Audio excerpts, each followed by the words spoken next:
Hello दोस्तों, आज हम बात करेंगे ऑनलाइन फेक रिव्यूज़ के बारे में।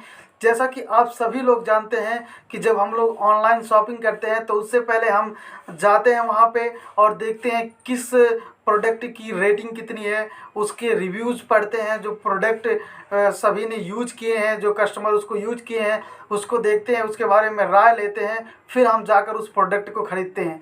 ऐसे में क्या आप लोगों को पता है कि जो उसमें रेटिंग दी जाती है वह रेटिंग फेक होती है। और इसे जैसा कि आप बहुत सारे आप लोगों को यूट्यूब पर वीडियो मिल जाएगा कि फ्रीलांसिंग के ज़रिए आप इतना कमा सकते हैं, फ्रीलांसिंग के ज़रिए आप घर बैठे इतना कमा सकते हैं। आपको कुछ नहीं करना है, आपको इस प्रोडक्ट की जो है वो रेटिंग देनी है। वो उस रेटिंग को अगर आप देते हैं, हालांकि आप फेक कस्टमर हैं क्योंकि आप फ्रीलांसिंग के ज़रिए उसको दे रहे हैं, उसके एवज में आपको पैसा मिल रहा है, तो आप उसको रेटिंग दे रहे हैं। तो ऐसे में अगर जो जेन्युइन जो है ख़रीदना चाहता है, जो जेन्युइन व्यक्ति है, जैसे कि आप जेन्युइन अगर किसी प्रोडक्ट को ऑनलाइन ख़रीदना चाहते हैं तो आप रेटिंग देकर ख़रीद लेते हैं।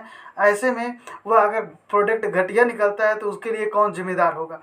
तो इसीलिए सरकार इस टाइम पे काफ़ी सारा फोकस कर रही है कि इस बार फेक रिव्यू जो होते हैं इस पर कड़ा एक्शन लिया जाएगा। इसके लिए सरकार एक कानून ला रही है और यह कानून शुरू में सभी जो ऑनलाइन प्लेटफॉर्म हैं उनके लिए स्वेच्छा से करने की होंगी, यानी कि स्वेच्छा से आप इस रूल को फॉलो कर सकते हैं। लेकिन अगर आप उस रूल को फॉलो नहीं करते हैं तो आने वाले टाइम में सरकार इसे बाध्यकारी बना सकती है।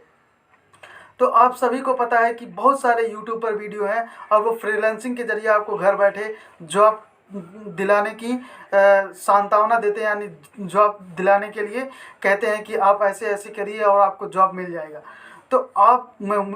तो इसीलिए आप सभी से यह गुजारिश है कि आप केवल रेटिंग देखकर अपने ऑनलाइन प्रोडक्ट ना खरीदें।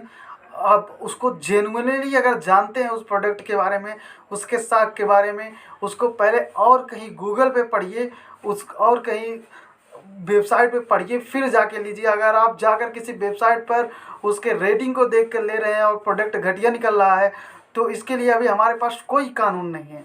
तो सरकार इसके लिए कानून ला रही है। तो मैं उम्मीद करता हूँ कि आपको यह समझ में आ गया होगा कि ऑनलाइन फेक रिव्यूज़ क्या हैं या किस तरह से कार्य करती हैं।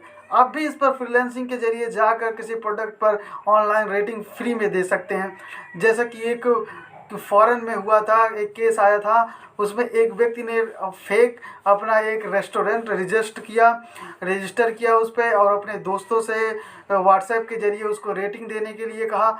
और देखते ही देखते 2 साल में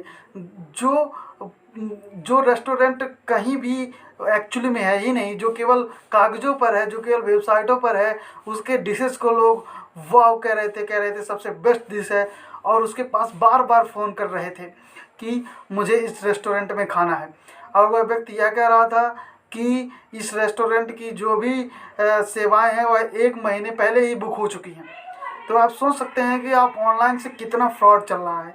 और आप ऑनलाइन अगर एक सर्वे के अनुसार भारत में जब से कोविड-19 की बीमारी आई तब से जो लोग हैं वो ऑनलाइन ज़्यादा रिफ़र करते हैं सामान को लेना। तो ऐसे में आप लोग ध्यान दीजिएगा कि आप रेटिंग को देखकर ना खरीदें। इसको पहले अन्य स्थान पर भी सर्च कर लें, उसके बाद आप ऑनलाइन प्रोडक्ट खरीद सकते हैं, उसमें कोई गलती नहीं होगी। तो ये था मेरे तरफ से थोड़ा सा सुझाव। और इसके बारे में अगर आपको यह वीडियो पसंद आई हो तो लाइक कर दीजिएगा। Thank you so much.